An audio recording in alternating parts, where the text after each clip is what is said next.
నమస్తే, welcome to D news. ముందుగా headlines. తిరుపతిలో జరుగుతున్న international temples convention and expo కార్యక్రమంలో పాల్గొన్న సీఎం చంద్రబాబు నాయుడు. ఆంధ్రప్రదేశ్ లో పరిశ్రమల స్థాపనకు 5 సంస్థలు ముందుకొచ్చాయన్న రాష్ట్ర చేనేత మరియు జౌళి శాఖ మంత్రి సవిత. త్వరలో ఆ సంస్థలతో ఎంఓయూలు చేసుకోబోతున్నామని వెల్లడి. ఎన్టీఆర్ జిల్లాలో బర్డ్ ఫ్లూ వైరస్ బారిన పడి గత వారం రోజులుగా వేలాది కోళ్లు మృత్యువాత. 10 కిలోమీటర్ల పరిధిలో కొన్ని రోజులు చికెన్ గుడ్లు తినవద్దని ప్రజలకు సూచించిన అధికారులు. ఉండవల్లి నుంచి హెలికాప్టర్ల విజయవాడ అంతర్జాతీయ విమానాశ్రయానికి సోమవారం మధ్యాహ్నం సీఎం చంద్రబాబు నాయుడు చేరుకున్నారు. అనంతరం ప్రత్యేక విమానంలో సీఎం చంద్రబాబు నాయుడు తిరుపతికి బయలుదేరి వెళ్లారు. తిరుపతిలో జరుగుతున్న international temples convention and expo కార్యక్రమంలో సీఎం చంద్రబాబు నాయుడు పాల్గొన్నారు.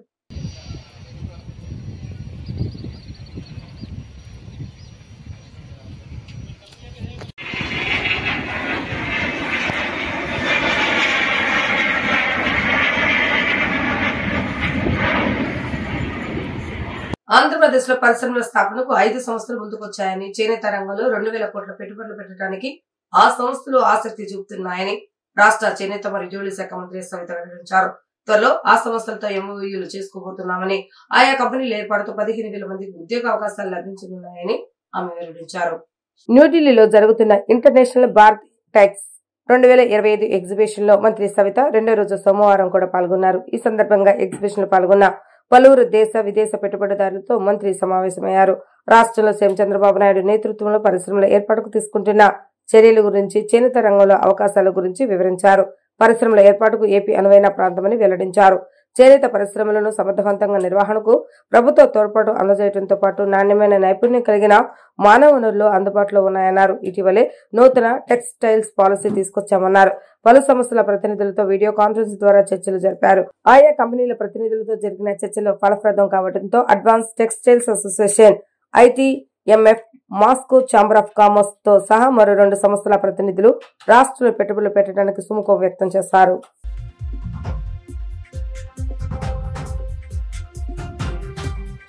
ఎన్టీఆర్ జిల్లాలో బర్డ్ ఫ్లూ వైరస్ బారిన పడి గత వారం రోజులుగా వేలాది కోళ్లు మృత్యువాత పడ్డాయి.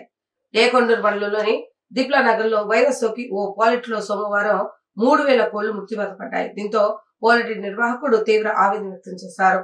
పశు వైద్య అధికారులు పరిశీలించి చనిపోయిన కోళ్లను గొంతు తీసి పూడ్చివేయించారు. 10 కిలోమీటర్ల పరిధిలో కొన్ని రోజులు చికెన్ గుడ్లను తినవద్దని ప్రజలకు సూచించారు.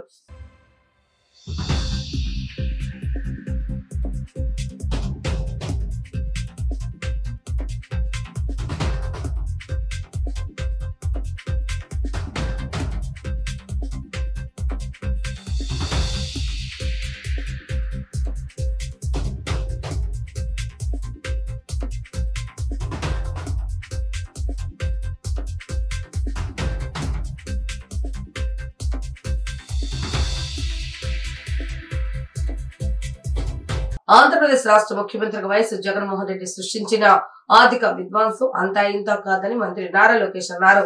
వైసీపీ 5 ఏళ్ల పాలనలో జగన్ రెడ్డి అన్ని వ్యవస్థలను నిర్వీర్యం చేశారని మండిపడ్డారు. ఇష్టం వచ్చినట్లుగా అప్పులు చేసి ఏపీ ప్రభుత్వంపై పెనుభారం మోపారని ఆగ్రహించారు. ఈ మేరకు ఎక్స్ వేదికగా ట్వీట్ చేశారు. ఇందులో సీఎం గా జగన్ చేసిన అప్పులకు కడుతున్నటువంటి వడ్డీలకు సంబంధించిన పత్రాలను ఆయన జోడించారు. ఆంధ్రప్రదేశ్ గత ముఖ్యమంత్రులు చేసిన అప్పులకు కట్టే వడ్డీ కంటే 5 ఏళ్లలో జగన్ చేసిన అప్పులకు కట్టే వడ్డీలు ఎక్కువని మంత్రి లోకేష్ తెలిపారు. 58 ఏళ్ల పాటు ఏపీ ముఖ్యమంత్రులుగా ఉన్నవారు అందరూ కలిపి చేసిన అప్పులపై 2019 నాటికి 14,155 కోట్లు వడ్డీగా చెల్లిస్తున్నట్లు లోకేష్ వెల్లడించారు. అయితే జగన్ రెడ్డి పాలించిన 5 ఏళ్ల కాలానికి అంటే 2024 నాటికి అప్పులపై కట్టాల్సిన వడ్డీ 24,944 కోట్లకు చేరిందని మంత్రి తెలిపారు. దాదాపు ఏపీకి చెందిన ముఖ్యమంత్రులు అందరూ చేసిన అప్పుపై కట్టిన వడ్డీ కంటే జగన్ రెడ్డి చేసిన అప్పుపై కట్టే వడ్డీనే సుమారు 11,000 కోట్లు అధికమని వెల్లడించారు. అందిన కాడికి అప్పులు చేసి జగన్ రెడ్డి ఎంతటి ఆర్థిక విధ్వంసం సృష్టించారో ఈ గణాంకాలే నిదర్శనమని మంత్రి లోకేష్ మండిపడ్డారు.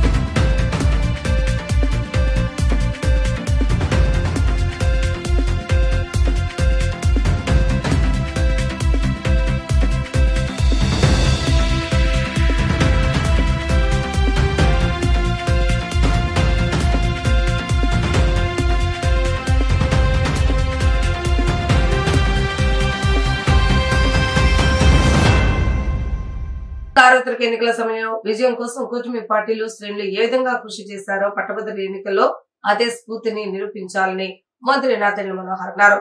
ఎంతో రాజకీయ అనుభవం ఉన్న ఆలపాటి రాజేంద్ర ప్రసాద్ కు భారీ మెజారిటీతో గెలిపించుకోవాలని అన్నారు. బందర్ రోడ్లోని శేషసాయి కళ్యాణ మండపంలో ఉమ్మడి కృష్ణా గుంటూరు జిల్లాల గ్రాడ్యుయేట్ ఎమ్మెల్సీ ఎన్నికల్లో పోటీ చేస్తున్న కూటమి అభ్యర్థి ఆలపాటి రాజేంద్ర ప్రసాద్ విజయాన్ని కాంక్షిస్తూ జనసేన ఆధ్వర్యంలో ఆత్మీయ సమావేశాన్ని నిర్వహించారు.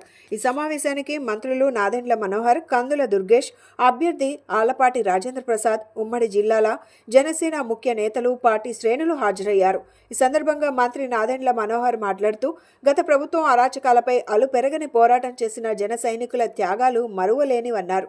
మీ అందరి కృషితో కూటమి ప్రభుత్వం అధికారంలోకి వచ్చిందని గుర్తు చేశారు.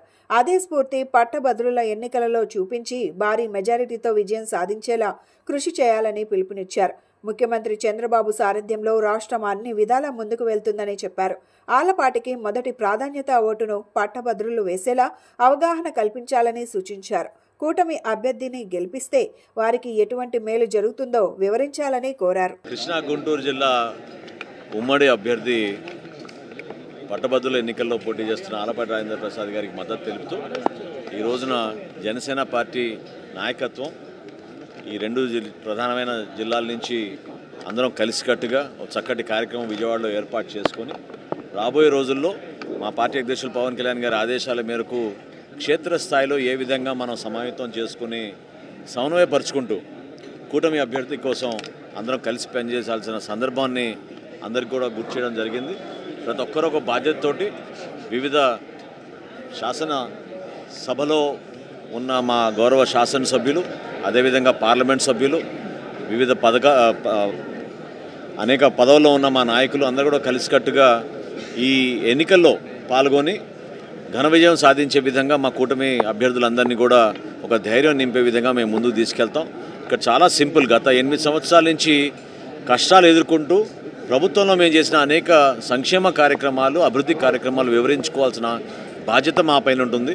రాబోయే రోజుల్లో ఏ విధంగా చక్కటి ఉపాధి అవకాశాలు కల్పించగలుగుతాం, యువతకు భరోసా కల్పించే విధంగా పెట్టుబడులు తీసుకొస్తాం.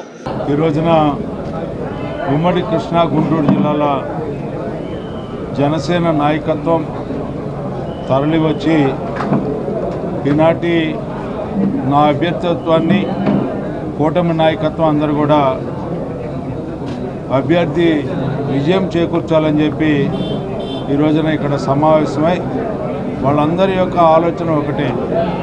ఈ రోజున నిరుద్యోగ యువతకి ఉద్యోగ అవకాశాలు కల్పించాలన్నా, ఉద్యోగ సమస్యలు తీరాలన్నా, గత ప్రభుత్వం చేసినటువంటి తప్పుల్ని సరిదిద్ది మరలా గాడి తప్పినటువంటి వ్యవస్థలన్నింటినీ గాడిలో పెట్టాలన్నా ఈ యొక్క ప్రభుత్వం మీరు ఏ రకమైనటువంటి చారిత్రాత్మకమైనటువంటి 5 కోట్ల ఆంధ్రులు ఏ రకమైనటువంటి తీర్పునిచ్చారో ఆ తీర్పు మరలా ఇచ్చేదానికి ఈ యొక్క విజయం ఒక మంచి సందేశంగా, సంకేతంగా ప్రజల్లోకి వెళ్ళేలాగా మనం ఈ విజయాన్ని చేకూర్చాలని చెప్పి ఈనాడు ఇక్కడ 33 నియోజకవర్గాల యొక్క సమావేశం యొక్క ఆంతర్యం అని చెప్పి సందర్భంగా మనవి చేస్తూ వీర్లపాడు మండలం జయంతి గ్రామ శివార్లు ప్రమాదవశాత్తు సుబాబు తోటకు పట్టుకుంది.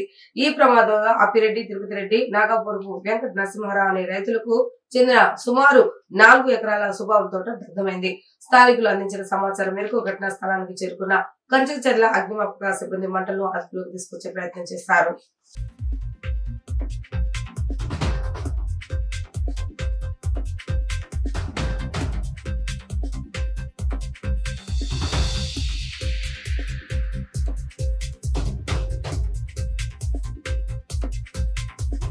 ఎంఆర్పీఎస్ ఎంఎస్పీ నేతలు సోమవారం విజయవాడ సిపిని కలిసి వినతి పత్రాన్ని అందజేశారు. అన్యాయంగా శాంసన్ పై మైలవరం పోలీసులు 3rd డిగ్రీ ప్రయోగించారని అన్నారు. నడవలేని లేని పరిస్థితుల్లో అతడు ఉన్నాడని సిపికి తెలిపామన్నారు. సిపి సానుకూలంగా స్పందించి పోలీసులు తరపున క్షమాపణలు కోరుతున్నట్లుగా వారు అన్నారు.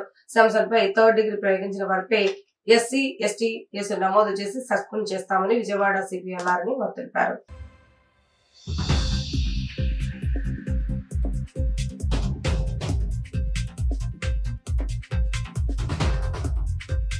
పదవ డివిజన్ పడవట్లో నూతనంగా ఏర్పాటు చేసిన అక్కినేని నాగేశ్వర పార్కును త్వరలో ప్రజలకు అందుబాటులోకి తీసుకురావాలని నగరపాలక సంస్థ కమిషనర్ ధ్యానచంద్ర అన్నారు. తమ పర్యటనలో భాగంగా పడమట పంటకాలువ రోడ్, బెన్ సర్కిల్, ఈనాడు ప్రాంతాలను పర్యటించి క్షేత్రస్థాయిలో పరిశీలించారు. ఈ సందర్భంగా కమిషనర్ మాట్లాడుతూ పడమటలో దాదాపు 50 సెంట్లు విస్తీర్ణంలో నూతనంగా ఏర్పాటు చేసిన అక్కినేని నాగేశ్వరరావు పార్కులో కాలుష్యాన్ని తగ్గించే విధంగా కనులు విందులు చేసే వివిధ రకాల మొక్కలతో పాటు పిల్లలు ఆడుకునేందుకు ప్లే ఏరియా, ప్రజలు ఆరోగ్యంగా ఉండేందుకు ఓపెన్ జిమ్ సౌకర్యాలతో ఆహ్లాదభరితంగా ఉంటుందని తెలిపారు. ఇంకా ఏమన్నా పనులు ఉన్నాయో వాటిని త్వరితగతిన పూర్తి చేసి ప్రజలకు అందుబాటులోకి తీసుకురావాలని అధికారులను ఆదేశించారు.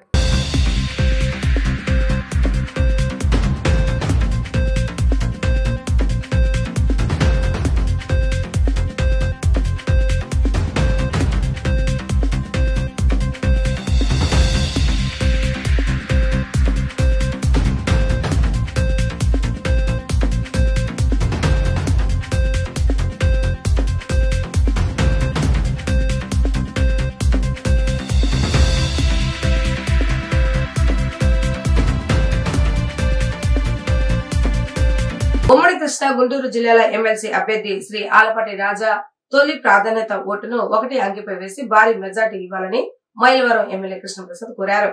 ఆలపాటి రాజా వ్యక్తిత్వంగా వచ్చి అందరినీ కలవలేకపోతున్నారని వివరించారు.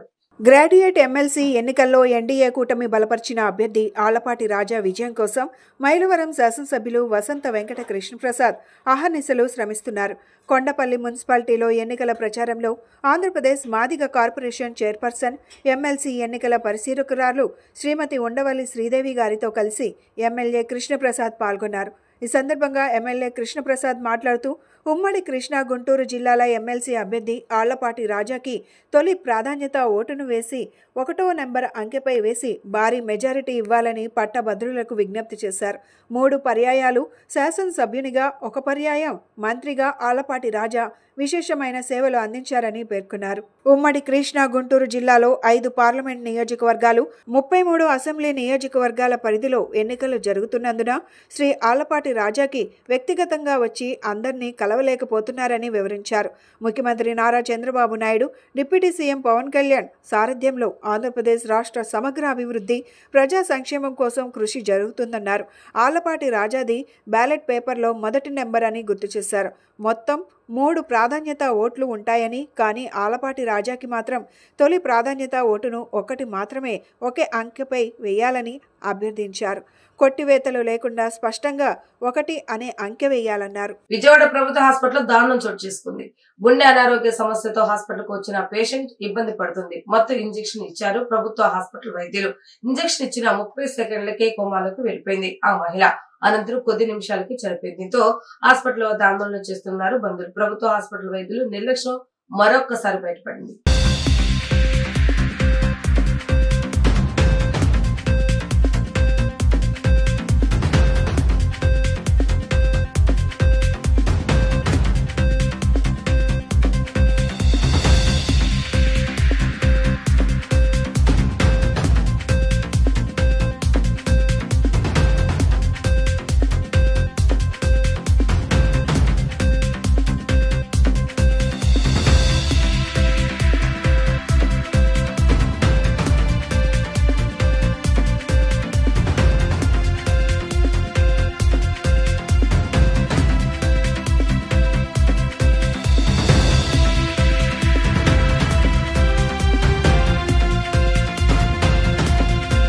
కేఆర్ఎంబీ ప్రధాన కార్యాలయం అమరావతిలో పెట్టాలన్న రాష్ట్ర ప్రభుత్వ నిర్ణయాన్ని స్వాగతిస్తున్నామని సాగునీటి వినియోగదారుల సంఘాల సమైక్య రాష్ట్ర అధ్యక్షులు ఆళ్ల వెంకట గోపాలకృష్ణారావు తెలిపారు.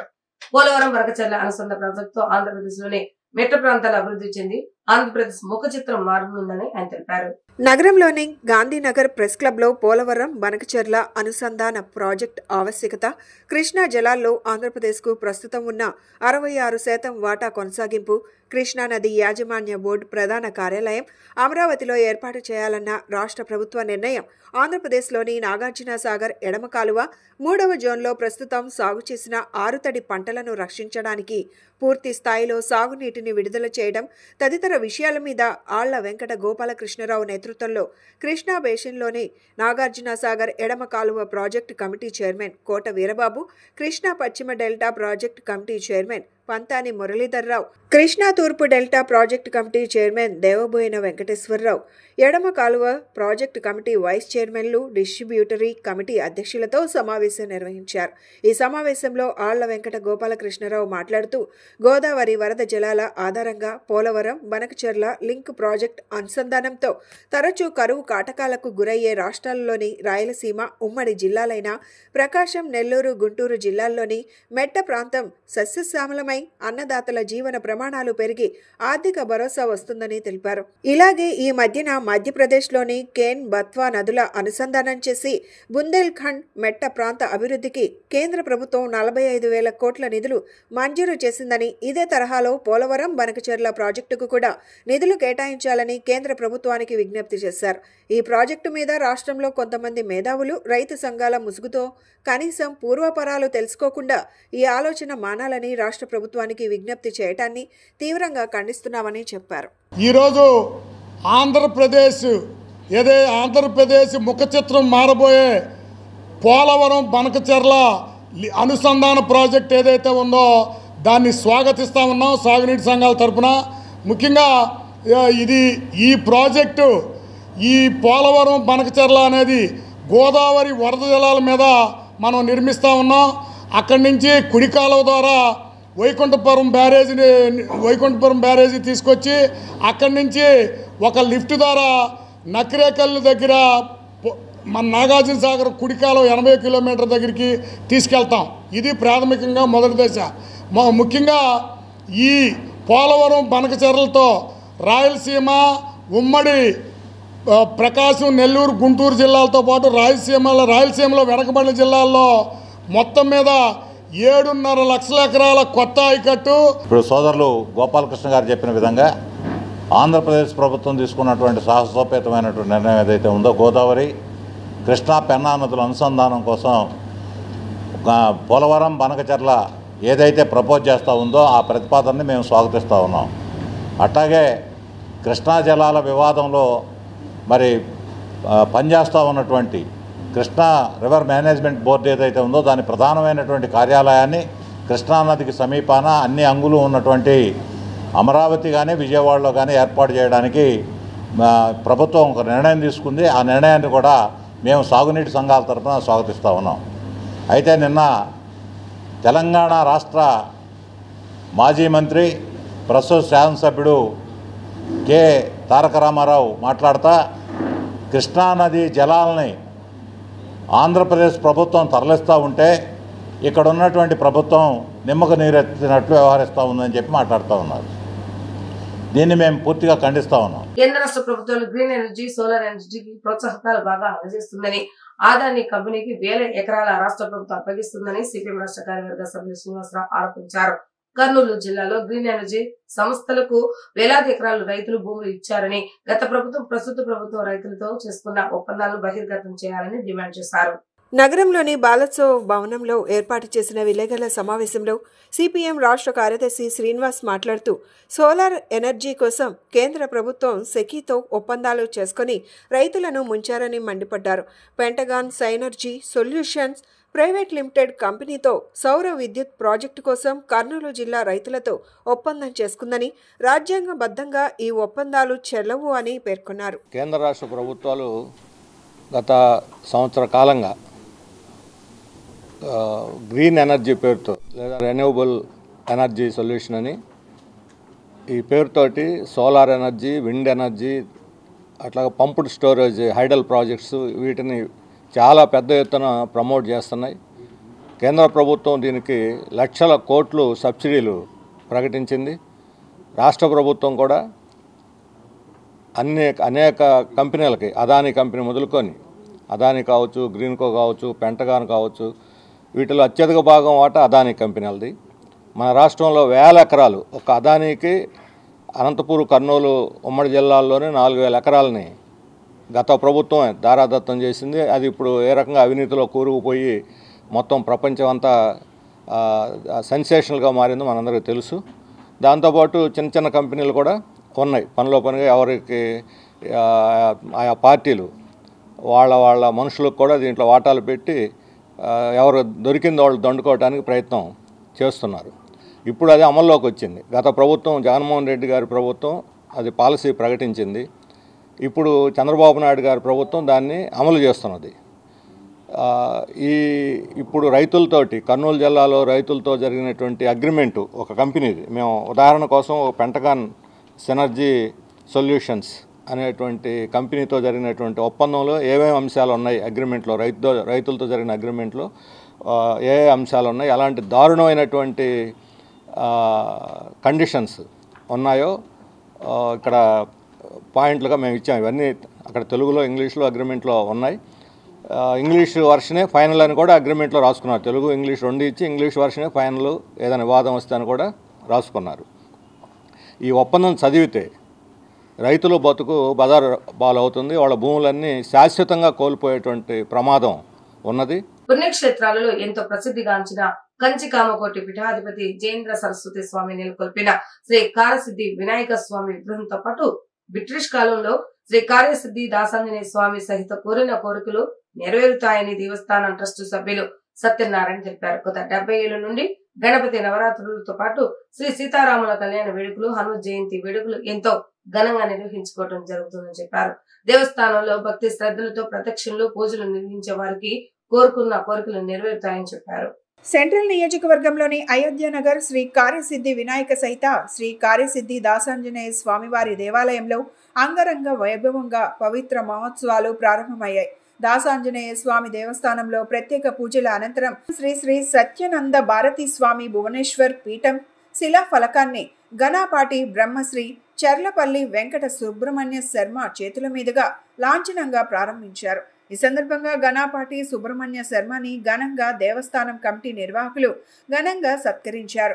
దేవాలయంలో వేద గణ స్వస్తి ఘనంగా నిర్వహించారు. ఈ కార్యక్రమానికి వేద పండితులను విశేషంగా సత్కరించారు. ఈ సందర్భంగా శ్రీ కార్యసిద్ధి దాసాంజనేయ స్వామి దేవస్థానం సత్యనారాయణ సావిత్రి కుమారి విశ్వనాథం మాట్లాడుతూ 1938 సంవత్సరంలో కొలువుదీరిన శ్రీ కార్యసిద్ధి దాసాంజనేయ స్వామి దేవస్థానంలో నాటి నుంచి నేటి వరకు స్వామివారికి విశేష పూజా కార్యక్రమాలను నిర్వహించడం జరుగుతుందని చెప్పారు. శిలా ఫలక ఆవిష్కరణ సందర్భంగా దేవస్థానంలో ప్రత్యేక పూజా కార్యక్రమాల నుంచి భక్తులకు తీర్థ ప్రసాదాలను అందించడం జరిగిందని చెప్పారు. ఎంతో ప్రసిద్ధిగాంచిన దేవాలయంలో భక్తి శ్రద్ధలతో పూజలు నిర్వహిస్తే కోరిన కోరికలు నెరవేరుతాయని దేవాలయం కమిటీ సభ్యులు పేర్కొన్నారు.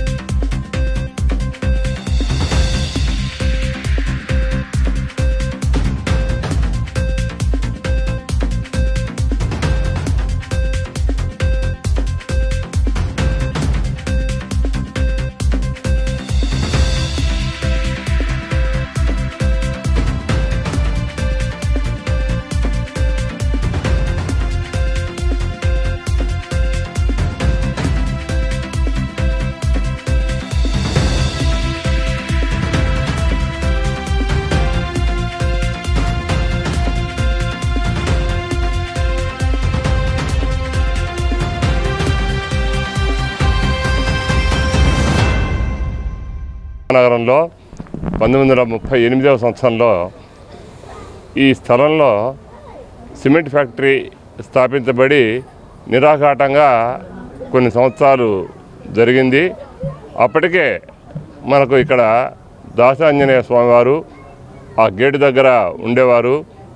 వారిని అక్కడ ప్రతిష్ఠించేప్పుడు ఈ ఫ్యాక్టరీలోకి వచ్చేటువంటి ప్రతి ఒక్క ఉద్యోగి వారికి నమస్కృతులు సమర్పించుకొని ఇక్కడికి వచ్చి నిర్విఘ్నంగా వారి కార్యక్రమాలు చేసుకోవడం జరుగుతుండింది.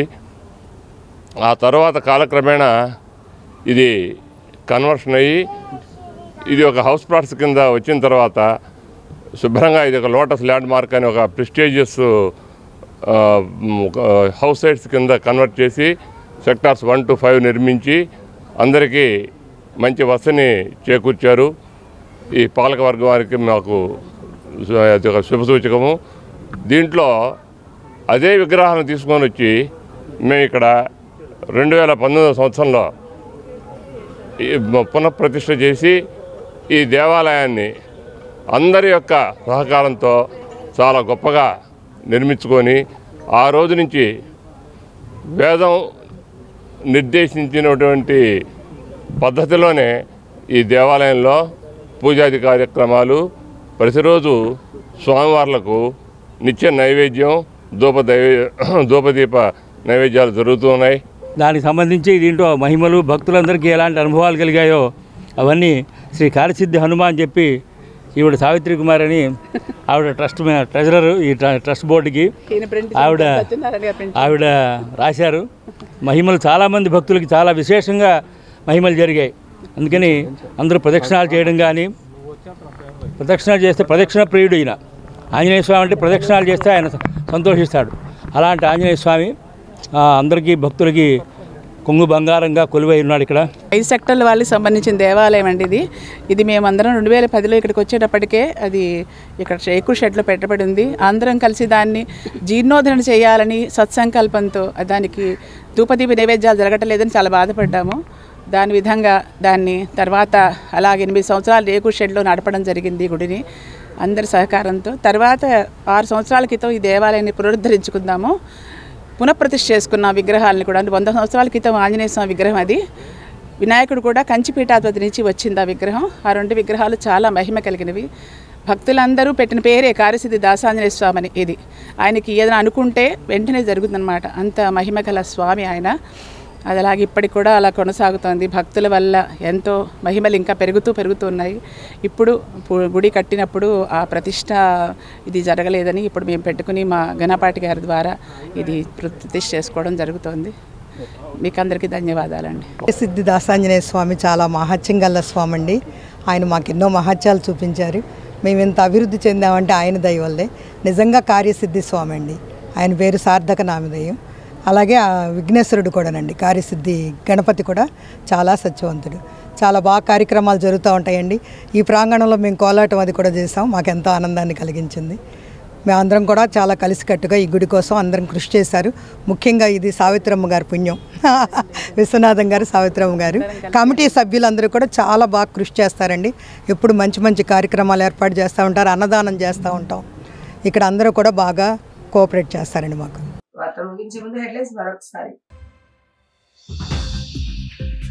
తిరుపతిలో జరుగుతున్న international temples convention and expo కార్యక్రమంలో పాల్గొన్న సీఎం చంద్రబాబు నాయుడు.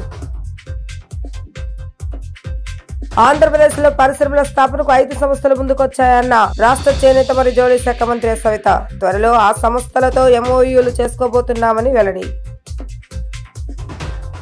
ఎన్టీఆర్ జిల్లాలో బర్డ్ ఫ్లూ వైరస్ బారిన పడి గత వారం రోజులుగా వేలాది కోళ్లు మృత్యువాత. 10 కిలోమీటర్ల పరిధిలో కొన్ని రోజులు చికెన్ గుడ్లు తినవద్దని ప్రజలకు సూచించిన అధికారులు. ఇవే రోజు వార్తా విశేషాలు. మరల తిరిగి ప్రసారం అవుతూ మళ్ళీ కలుద్దాం. అప్పటి వరకు చూస్తూనే ఉండండి డి న్యూస్ విజయవాడ.